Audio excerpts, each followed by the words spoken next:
I think my story about why I got involved in martial arts is a little unique.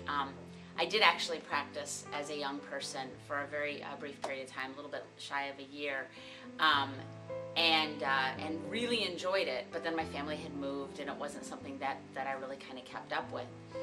Always thought about it. I always kind of kept it in the back of my mind. But I was about 20 years old, and I had been living on my own for some time, and I moved into another apartment with a friend of mine. And so I moved from this one bedroom to a 2-bedroom apartment, and hadn't even lived there a few days, and was asleep one night, probably about 2 o'clock in the morning, and I woke up with this incredible migraine headache. And I had never had a migraine headache before, but it was just the most incredible pain and just this throbbing in my head. And I remember thinking, oh my God, I was in so much pain I didn't even think I could get up to go get aspirin. And then I realized that it wasn't a migraine. There was a man standing over me, beating me over the head with a flashlight. And it was the most terrifying thing I had ever experienced. I don't think people understand what the term paralyzed with fear is until they've been in a situation like that. I couldn't breathe, I couldn't think, I couldn't move, I could do nothing. And at some point though, I was able to gain a little bit of my wits about me and got up, turned into an altercation, actually a fist fight. I was fortunate enough to be able to kick him in the groin and literally bust out my window and jump out my window. Luckily I lived on the first floor, and run to safety. But what happened after that is really what got me involved in martial arts, because what happened is I would come home from work then, and I would have to go through this ritual of coming in, making sure my doors were locked, looking in my bed, in my closet, and pulling back the shower curtain and looking under the bed, because I was so afraid that somebody was hiding in my apartment, which is what had happened before. This person had actually been hiding in my apartment and waiting for me. And I would get to the point where it was like, I was starting to be able to breathe again, and I would sit down on my couch and I'd watch TV, and then you'd hear the creak.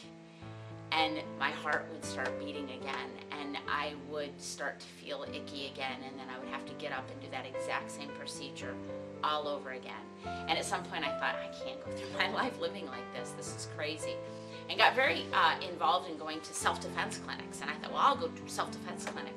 And they were great, and I always enjoyed them. But the problem with that was you go to a clinic, and then 2 weeks later you forget 99.9% of the things that you learned. And but I always felt empowered. That was a great thing about it. And at some point I thought, I really need to become a student of the martial arts. And I looked around and been to some schools, and I knew what it was that I wanted. I wanted to be in a school that was going to be surrounded by other like-minded people. I was going to learn not only self-defense, but also the skills in being able to know when and when not to use them, how to be able to communicate with my body that I'm not the type of person that you should mess with. And I knew that if I could do that, I'd have the self-confidence that I needed to be able to be successful in life. And looked around and found the Martial Arts Center, and began practicing, and began learning, and began working with other people. And there's no feeling in the world like when you hit a pad and you hit it hard and you know that you could have really done some damage if you needed to. Or when you're grappling and somebody takes you to the ground and you're like reversing the situation, and now you're on top.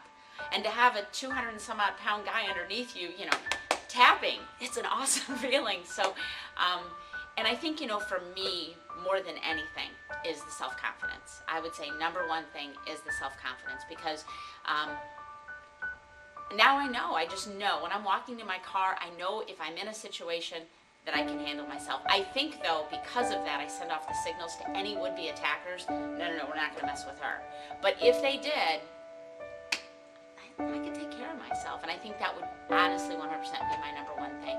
And I've been asked this question, and if somebody were to offer me $1 million to trade or to give up the things that I've learned as a result of practicing, no way. I wouldn't do it for all the money in the world.